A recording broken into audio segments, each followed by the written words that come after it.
1980வது வருஷம் நான் விசுவாசியாக இருந்த காலத்தில் எங்கள் பாஸ்டர் பண்ண பிரசங்க நான் இன்னுமே வச்சுருக்கேன்.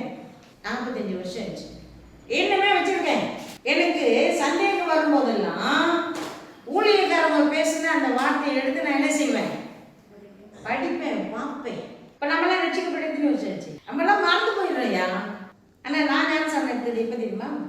1980 பிப்ரவரி மாதம் ஞானசானம் எடுத்தேன், மார்ச் மாதம் அபிஷேகம் பெற்றேன், ஏப்ரல் 11ஆம் தேதி எனக்கு மேரேஜ் ஆனிச்சு. நிதானித்து அறியணும், ஆராய்ந்து பார்க்கணும். ஆராய்ந்து பார்க்கிறவனுக்கு என்ன உண்டு?